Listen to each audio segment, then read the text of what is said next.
മഹാരാഷ്ട്രയിൽ BJP കൈവരിച്ച നേട്ടം പല കാരണങ്ങളാൽ ശ്രദ്ധേയം ആണ് എന്ന എഡിറ്റോറിയൽ ചൂണ്ടിക്കാട്ടുന്നു. രാഷ്ട്രീയ സഖ്യം വേണ്ടെന്നു വച്ച ജനവിധി തേടാൻ ധീരത കാട്ടി എന്നത് തന്നെയാണ് ഏറ്റവും പ്രധാനം. വ്യക്തമായ ഒരു രാഷ്ട്രീയ കാഴ്ചപ്പാട് അവതരിപ്പിച്ചാൽ പ്രാദേശിക വികാരത്തെ മറികടക്കാൻ ആവും എന്ന് തെളിയിച്ചതാണ് മറ്റൊരു സവിശേഷത.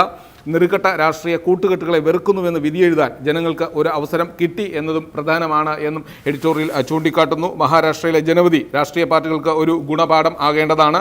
അഴിമതിയും സ്വജന പക്ഷപാതവും കാട്ടുന്ന രാഷ്ട്രീയ പാർട്ടികളെ ഇഷ്ടപ്പെടുന്നതും വാഴ്ത്തിപ്പാടുന്നതും രണ്ട് തിന്മകളുടെയും ഗുണഭോക്താക്കളായ ഒരു ന്യൂനപക്ഷം മാത്രമാണ്. ജനങ്ങളിൽ ഭൂരിപക്ഷവും വെറുപ്പോടെയാണ് ഇത്തരം പാർട്ടികളെ കാണുന്നത്. അധികാരമോഹത്തിൻ്റെ അന്ധതയിൽ പുതിയ രാഷ്ട്രീയ സഖ്യങ്ങൾക്ക് ആവേശം കാട്ടുന്ന നേതാക്കൾ മഹാരാഷ്ട്രയിലെ വിധിയെഴുത്ത കണ്ണു തുറന്ന് കാണണം എന്നും എഡിറ്റോറിയൽ നിർദ്ദേശിക്കുന്നു.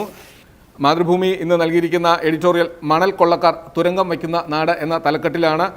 മണൽ കൊള്ളയും അതുപോലെ തന്നെ മണൽ മേഖലയിൽ നിൽക്കുന്ന ക്ഷാമവും ഒക്കെ ബന്ധപ്പെടുത്തിയാണ് മാതൃഭൂമി ഇന്ന് എഡിറ്റോറിയൽ എഴുതിയിരിക്കുന്നത്. കോഴിക്കോട് പുല്ലിപ്പുഴയിൽ കഴിഞ്ഞ ദിവസം മണൽക്കൊള്ള നടന്നിരുന്നു. അതുമായി ബന്ധപ്പെട്ടാണ് ഈ എഡിറ്റോറിയൽ എഴുതിയിരിക്കുന്നത്. അനധികൃതമായി പുഴയിൽ നിന്ന് വാരിക്കൂട്ടിയ മണൽ പട്ടാപ്പകൽ മണൽ മാഫിയ കടത്തിക്കൊണ്ട് പോവുകയായിരുന്നു.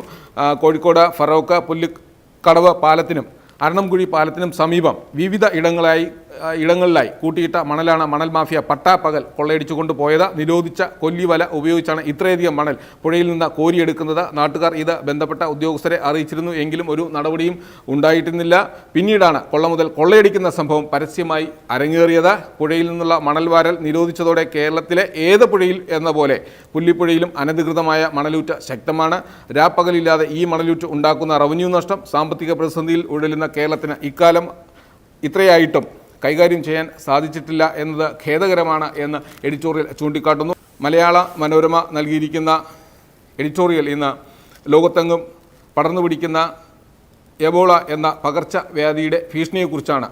അതിൽ കേരളത്തിലും ജാഗ്രത വേണം എന്നാണ് മലയാള മനോരമ എഡിറ്റോറിയൽ എഴുതിയിരിക്കുന്നത്. കേരളത്തിലും വേണം എബോള ജാഗ്രത. ആഗോള ഭീകരനായ പകർച്ചവ്യാധിക്ക് എതിരെ പ്രതിരോധം പ്രധാനമാണ് എന്നും എഡിറ്റോറിയൽ ചൂണ്ടിക്കാട്ടുന്നു. മറ്റൊരു പകർച്ചവ്യാധിയും സമീപകാലത്ത് ലോകത്തെ ഇത്രയധികം ആശങ്കയിലാഴ്ത്തിയിട്ടില്ല. പ്രതിരോധ മരുന്നോ ചികിത്സയോ ഇല്ലാത്ത ഈ രോഗത്തിൻ്റെ മരണനിരക്ക് 90% ഏറെയാണ് എന്നത് ആശങ്കയുടെ ആഴം വർദ്ധിപ്പിക്കുന്നുണ്ട്. ഇന്ത്യയിൽ ഇതുവരെ എബോള റിപ്പോർട്ട് ചെയ്തിട്ടില്ലെങ്കിലും ഭീഷണിയുടെ നിഴലിലാണ് നാം. അതുകൊണ്ട് തന്നെ പ്രതിരോധത്തിൻ്റെ കോട്ട കെട്ടേണ്ടത് അടിയന്തര ആവശ്യമായി മാറുന്നു എന്ന് എഡിറ്റോറിയൽ ചൂണ്ടിക്കാട്ടുന്നു. കേരളവും ചില മുൻകരുതൽ നടപടികൾ സ്വീകരിച്ച് വരുന്നുണ്ട്. കാര്യമായ നിയന്ത്രണങ്ങളൊന്നും ഇല്ലാതെ ലോകമെങ്ങു നിന്നും സഞ്ചാരികളെത്തുന്ന ഇന്ത്യയിൽ ജാഗ്രതാ നിരപ്പ് കഴിയുന്നത്ര ഉയർത്താൻ ഇനിയും വൈകിക്കൂടാ. എബോള പോലെ മാരകമായ പകർച്ചവ്യാധിയെ നേരിടാനുള്ള മതിയായ സംവിധാനം നമ്മുടെ രാജ്യത്തില്ല എന്നതിനാൽ വിശേഷിച്ചും ഒരു മുൻകരുതൽ അത്യാവശ്യം തന്നെയാണ്. ഇതിനിടെ എബോളയെക്കുറിച്ച് അനാവശ്യമായ ഭീതി നവമാധ്യമങ്ങളിലൂടെ ഇവിടെ ചിലർ പരത്തുന്നുണ്ട്. അത് സമൂഹം വളരെ കരുതിയിരിക്കണം എന്നൊരു നിർദ്ദേശവും കൂടി മനോരമ എഡിറ്റോറിയൽ മുന്നോട്ട് വയ്ക്കുന്നുണ്ട്. ഇനി പ്രധാന പത്രങ്ങളിലെ വാണിജ്യം വിശേഷങ്ങളിലേക്ക്. മനോരമ ഇന്ന് സാമ്പത്തിക പേജിൽ നൽകിയിരിക്കുന്നത് ഡീസൽ വിലയിലുണ്ടായ കുറവ് താൽക്കാലികമായ ഒരു ആശ്വാസം മാത്രമാണോ എന്നൊരു ആശങ്ക പങ്കുവച്ചിരിക്കുകയാണ്. ഡീസലിൻ്റെ വില നിയന്ത്രണം എടുത്തു കളഞ്ഞത് എണ്ണ കമ്പനികൾക്ക് എന്നത്തേക്കും നേട്ടമാണെങ്കിലും ഉപഭോക്താക്കൾക്ക് വിലക്കുറവിൻ്റെ ആനുകൂല്യം ലഭിക്കുന്നത് താൽക്കാലികമായ ഒരു ആശ്വാസം മാത്രമായിരിക്കുമോ എന്നൊരു ആശങ്ക ഉണ്ട്. നിയന്ത്രണം നീക്കുന്നതിന് ഏറ്റവും അനുകൂലമായ സമയം തിരഞ്ഞെടുത്തതിലൂടെ സർക്കാർ സാമ്പത്തിക ആസൂത്രണത്തിൻ്റെ പാടവത്തേക്കാൾ രാഷ്ട്രീയ സാമർഥ്യമാണ് പ്രകടിപ്പിച്ചിരിക്കുന്നത് എന്നും വിപണിയുമായി ബന്ധപ്പെട്ടവർ സൂചന നൽകുന്നുണ്ട്. രാജ്യാന്തര വിപണിയിൽ അസംസ്കൃത എണ്ണയുടെ വില 4 വർഷത്തിനിടെ ഏറ്റവും താഴ്ന്ന നിലവാരത്തിലെത്തിയ സമയം എന്നു മാത്രമല്ല തകർച്ച ഏറെക്കുറെ അവസാനിച്ചു എന്ന് കരുതിയിരിക്കുമ്പോഴാണ് ഡീസലിൻ്റെ വില നിയന്ത്രണം നീക്കിയത്. അസംസ്കൃത എണ്ണ വില ഇനി ഉയരാനാണ് സാധ്യത എന്നാണ് പൊതുവായ വിലയിരുത്തൽ. അത് ശരിയാണെങ്കിൽ ഡീസൽ വില ആനുപാതികമായി ഇനി ഉയർന്നുകൊണ്ടിരിക്കും. അതായത് ഇപ്പോൾ വലിയ വിലക്കുറവ് പ്രഖ്യാപിച്ചതിൻ്റെ നേട്ടം സർക്കാരിന് ലഭിക്കും. ഭാവിയിലെ വിലക്കയറ്റത്തിൻ്റെ പേരുദോഷം എണ്ണ കമ്പനികൾക്കും ലഭിക്കും എന്നതാണ് ഈ വാർത്ത പറയുന്നത്. ഇനി കേരള കൗമുദിയുടെ വാണിജ്യം പേജിൽ 25,000 പേർക്ക് തൊഴിൽ, ഡൗൺ ടൗൺ ടെക്നോ പാർക്ക് വരുന്നു എന്നതാണ്. സംസ്ഥാനത്ത് IT മേഖലയിൽ 25,000 പേർക്ക് നേരിട്ടും 70,000 പേർക്ക് പരോക്ഷമായും തൊഴിൽ ലഭിക്കുന്ന ഡൗൺ ടൗൺ ടെക്നോ പാർക്ക് പദ്ധതിക്കുള്ള നടപടികൾക്ക് തുടക്കമായിരിക്കുന്നു എന്നാണ് വാർത്ത സൂചിപ്പിക്കുന്നത്. അമേരിക്കയിലെ ബോസ്റ്റൺ ആസ്ഥാനമായി പ്രവർത്തിക്കുന്ന ടൗറസ് ഇൻവെസ്റ്റ്മെൻറ്റ് ഹോൾഡിംഗ്സ് എന്ന കമ്പനിയാണ് ഇവിടെ പദ്ധതി നടപ്പാക്കുന്നത്. കേരളത്തിൽ 1200 കോടി രൂപയാണ് ടവറസ് നിക്ഷേപിക്കുന്നത്. ആദ്യമായാണ് ഇത്രയും വലിയ നേരിട്ടുള്ള ഒരു നിക്ഷേപം ടെക്നോ പാർക്കിൽ എത്തുന്നത് എന്ന് വാർത്ത പറയുന്നു. സംസ്ഥാന സർക്കാർ പദ്ധതിക്ക് തത്വത്തിൽ അംഗീകാരം നൽകിയിട്ടുണ്ട്. ടെക്നോ പാർക്കിൻ്റെ 3ാം ഘട്ടത്തിൻ്റെ ഭാഗമായി ഈ പദ്ധതി നടപ്പാക്കാനാണ് ഉദ്ദേശം എന്നും വാർത്ത സൂചിപ്പിക്കുന്നു. മാതൃഭൂമി ഇന്ന് വാണിജ്യം പേജിൽ നൽകിയിരിക്കുന്നത് പ്രായമായവർക്കായി ഫിലിപ്സ് ഒരു മൊബൈൽ ഫോൺ എളുപ്പത്തിൽ ഉപയോഗിക്കാൻ കഴിയുന്നൊരു മൊബൈൽ ഫോൺ വിപണിയിൽ എത്തിച്ചു എന്നതാണ് വാർത്ത. പുതുതലമുറ മൊബൈൽ ഫോണുകൾ അത്രയ്ക്കങ്ങ് വഴങ്ങാത്ത പ്രായമായവരെ ഫിലിപ്സ് മൊബൈൽ പ്രത്യേകം പരിഗണിക്കുന്നു എന്നതാണ്. സാങ്കേതിക വിദ്യ എല്ലാവർക്കും എളുപ്പം ഉപയോഗിക്കാൻ പറ്റണമെന്ന ലക്ഷ്യത്തോടെ രൂപകൽപ്പന ചെയ്ത ഫീച്ചർ ഫോൺ കമ്പനി കഴിഞ്ഞ ദിവസം പുറത്തിറക്കി.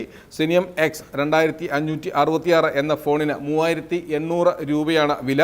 പ്രായമായവർക്കായി പ്രത്യേകം തയ്യാറാക്കിയ ആദ്യ ഫോണാണിത് എന്ന ഒരു പ്രത്യേകത കൂടി ഇതിനുണ്ട്. വലിപ്പം കുറഞ്ഞ ഫോണുകളാണ്, കുറഞ്ഞ ബാറ്ററി ആയുസ് തുടങ്ങിയവ മൂലം പുതിയ സ്മാർട്ട് ഫോണുകൾ ഉപയോഗിക്കാൻ പ്രായമായവർക്ക് ബുദ്ധിമുട്ടാണെന്നും സാങ്കേതിക വിദ്യകൾ പലതും അവർക്ക് ഉപയോഗിക്കാൻ പറ്റുന്നില്ല എന്നുള്ള പഠനത്തിൻ്റെ അടിസ്ഥാനത്തിലാണ് ഫിലിപ്സ് ഇത്തരം ഫോൺ ഇറക്കാൻ തീരുമാനിച്ചത്. അടിയന്തര സാഹചര്യങ്ങളിൽ 3 നമ്പറുകളിലേക്ക് വിളിക്കാൻ സഹായിക്കുന്ന SOS സംവിധാനം ഈ ഫോണിലുണ്ട്. ഫോൺ സ്വിച്ച് ഓഫ് ആണെങ്കിലും ഫ്ലാഷ് ലൈറ്റ് ഉപയോഗിക്കാനാകും. അക്ഷരങ്ങൾ വലിപ്പം കൂട്ടിക്കാണിക്കാൻ മാഗ്നിഫയർ സംവിധാനമുണ്ട്. FM-നായി ഇൻറ്റേർണൽ ആൻറ്റിനയുണ്ട്. ഉയർന്ന ശബ്ദത്തിനായുള്ള ലൗഡ് സ്പീക്കർ തുടങ്ങിയവയാണ് ഈ സെനിയ ഫോണിൻ്റെ പ്രത്യേകത എന്നും വാർത്ത പറയുന്നു. ഇനി പ്രധാന പത്രങ്ങളിലെ കായികം വിശേഷങ്ങളിലേക്ക്. കേരളകൗമുദി ഇന്ന് കളിക്കളം പേജിൽ നൽകിയിരിക്കുന്നത് ISL കസറുമ്പോൾ മൊഹമ്മദൻസ് പൂട്ടുന്നു എന്നതാണ്. 123 വർഷത്തെ പ്രവർത്തന പാരമ്പര്യമുള്ള കൊൽക്കത്തയിലെ മൊഹമ്മദൻസ് ക്ലബ്ബ് പൂട്ടുന്നു എന്നത് സംബന്ധിച്ചാണ് വാർത്ത. ഇന്ത്യൻ സൂപ്പർ ലീഗ് ഫുട്ബോളിൻ്റെ ആരവങ്ങൾ ഒരു വശത്ത് ഉയരുമ്പോൾ മറുവശത്ത് ഇന്ത്യൻ ഫുട്ബോളിൻ്റെ പ്രമുഖ ക്ലബ്ബായ കൊൽക്കത്ത മൊഹമ്മദൻസ് സ്പോർട്ടിങ്ങിന് പൂട്ട് വീഴുന്നു. ഇന്ത്യയിലെ ഏറ്റവും പഴക്കമുള്ള ക്ലബ്ബുകളിൽ ഒന്നായ മൊഹമ്മദൻസ് സ്പോർട്ടിംഗ് കടബാധ്യത കാരണം ഇനി മുതൽ ഒരു ടൂർണമെൻറ്റിലും പങ്കെടുക്കില്ല എന്നാണ് അറിയിച്ചിരിക്കുന്നത്. കഴിഞ്ഞ ദിവസം ചേർന്ന ക്ലബിൻ്റെ ജനറൽ ബോഡി യോഗമാണ് ഈ 123 വർഷത്തെ പ്രവർത്തന പാരമ്പര്യമുള്ള ക്ലബ്ബ് മതിയാക്കാൻ തീരുമാനം എടുത്തത് എന്നാണ് വാർത്ത പറയുന്നത്. 1891 സ്ഥാപിതമായ മൊഹമ്മദൻസിന് കഴിഞ്ഞ 3 മാസമായി താരങ്ങൾക്ക് ശമ്പളം പോലും നൽകാൻ കഴിഞ്ഞിട്ടില്ല. ഓൾ ഇന്ത്യ ഫുട്ബോൾ ഫെഡറേഷൻ്റെ ക്ലബ് ലൈസൻസിംഗ് നിബന്ധനകൾ പാലിക്കാൻ കഴിയാത്തതിനാൽ ഈ വർഷം ആദ്യം ലീഗിൽ നിന്ന് പുറത്താക്കിയിരുന്നു. ഈ സാഹചര്യത്തിലാണ് ടീമിനെ പിരിച്ചുവിടാൻ ഭാരവാഹികൾ തീരുമാനിച്ചത് എന്ന വാർത്ത പറയുന്നു. തുടർച്ചയായി 5 വർഷം കൽക്കത്ത ഫുട്ബോൾ ലീഗിൽ ചാമ്പ്യന്മാരായ ആദ്യ ക്ലബ്ബാണിത്. ഡ്യൂറൻസ് കപ്പിൽ ചാമ്പ്യന്മാരായ ആദ്യ ഇന്ത്യൻ ക്ലബ്ബാണ്. അതിനാണ് ഇപ്പോൾ പൂട്ട് വീഴുന്നത്. ഏറ്റവും ഫുട്ബോൾ പ്രേമികളെ സംബന്ധിച്ചിടത്തോളം ഏറ്റവും ദുഃഖകരമായ ഒരു വാർത്ത തന്നെയാണിത്. മനോരമയുടെ കായികം പേജിൽ ICC ഏകദിന റാങ്കിങ്ങിനെ സംബന്ധിച്ചുള്ള ഒരു വാർത്ത നൽകിയിട്ടുണ്ട്. ICC ഏകദിന റാങ്കിങ്ങിൽ ഇന്ത്യൻ താരം വിരാട് കോഹ്ലി 2ാം സ്ഥാനത്താണ്. ദക്ഷിണാഫ്രിക്കയിലെ എബി ഡിവിലിയേഴ്സാണ് 1ാം സ്ഥാനത്ത്. വിൻഡീസിനെതിരെയായിട്ടുള്ള പരമ്പരയിലെ മികച്ച പ്രകടനമാണ് കോഹ്ലിക്ക് തുണയായത്. ദക്ഷിണാഫ്രിക്കയുടെ ഹാഷിം ആംലെയാണ് ബാറ്റ്സ്മാൻമാരിൽ 3ാം സ്ഥാനത്ത് നിൽക്കുന്നത്. ഇന്ത്യൻ ക്യാപ്റ്റൻ MS ധോണി 6ാം സ്ഥാനത്തും ശിഖർ ധവാൻ 8ാം സ്ഥാനത്തുമാണ് ഉള്ളത്. ബൗളർമാരിൽ ഭുവനേശ്വർ കുമാറാണ് നേട്ടമുണ്ടാക്കിയത്. ഭുവി 7ാം സ്ഥാനം കൈയടക്കിയിട്ടുണ്ട്. 6ാം റാങ്കിലുള്ള രവീന്ദ്ര ജഡേജയാണ് ഇന്ത്യൻ ബൗളർമാരിൽ മുന്നിൽ നിൽക്കുന്നത്. ടീം റാങ്കിങ്ങിൽ ഇന്ത്യക്ക് 113 പോയിൻ്റാണ്. എന്തായാലും 2ാം സ്ഥാനമാണ് ഇപ്പോൾ ഇന്ത്യക്കുള്ളത്. ദക്ഷിണാഫ്രിക്കയ്ക്കും ഇതേ പോയിൻ്റാണുള്ളത്. 114 പോയിൻ്റുള്ള ഓസ്ട്രേലിയയാണ് ഇപ്പോൾ ICC റാങ്കിങ്ങിൽ 1ാം സ്ഥാനത്ത് നിൽക്കുന്നത് എന്നും വാർത്ത പറയുന്നു. മാതൃഭൂമിയുടെ സ്പോർട്സ് പേജ് പരിശോധിച്ചാൽ ഇന്നലെ നടന്ന അന്താരാഷ്ട്ര സ്കൂൾ ഫുട്ബോൾ ടൂർണമെൻറ്റായ സുബ്രതോ കപ്പിൻ്റെ വിശേഷണങ്ങളാണ് നൽകിയിരിക്കുന്നത്. മലപ്പുറം MSP സ്കൂളും ബ്രസീലിയൻ ടീമുമായാണ് ഏറ്റുമുട്ടിയത്. തല നാരിഴയ്ക്കാണ് കേരളത്തിൻ്റെ ചുണക്കുട്ടികൾ ഇന്നലെ പരാജയം ഏറ്റുവാങ്ങിയത്. വളരെ സങ്കടകരമായി പോയി. അവസാനം വരെ വീറും വാശിയും നിലനിന്ന മത്സരമായിരുന്നു. 90-ാം മിനിറ്റ് വരെ 2-1 മുന്നിട്ട് നിന്ന കേരളത്തിനെതിരെ 20 സെക്കൻഡ് മാത്രം ബാക്കിയുള്ളപ്പോൾ ബ്രസീൽ സമനില ഗോൾ നേടുകയായിരുന്നു. തുടർന്ന് എക്സ്ട്രാ ടൈമിൽ ആരും ഗോളടിക്കാതായതോടുകൂടി പെനാൽറ്റി ഷൂട്ടൗട്ടിലേക്ക് നീങ്ങി. പെനാൽറ്റിയും സമനില ആയതോടുകൂടി സഡൻ ഡെത്ത് വേണ്ടി വന്നു. സഡൻ ഡെത്തിലാണ് കേരളത്തിന് തോൽവി സംഭവിച്ചിരിക്കുന്നത്. എന്തായാലും വളരെ സങ്കടകരമായി പോയി. അവസാനം വരെ വീറും വാശിയും നിലനിന്നിരുന്ന മത്സരമാണ്. എന്തായാലും കേരളത്തിൻ്റെ ചുണക്കുട്ടന്മാർ പൊരുതി തന്നെ തോൽക്കുകയായിരുന്നു. ഇക്കാര്യം സംബന്ധിച്ച് ആഭ്യന്തരമന്ത്രി രമേശ് ചെന്നിത്തല, അതായത് സുബ്രതോ കപ്പിൽ റണ്ണറപ്പായ മലപ്പുറം MSP ഹയർ സെക്കൻഡറി സ്കൂളിലെ ജേതാക്കൾക്ക് പാരിതോഷികം നൽകും എന്ന് ആഭ്യന്തരമന്ത്രി രമേശ് ചെന്നിത്തല പറഞ്ഞിട്ടുണ്ട്. എന്തായാലും ആ കുട്ടികൾക്ക് വളരെയധികം പ്രോത്സാഹനമാകും ഇത്. ഇന്നത്തെ ന്യൂസ് ട്രാക്ക് ഇവിടെ പൂർണ്ണമാകുന്നു.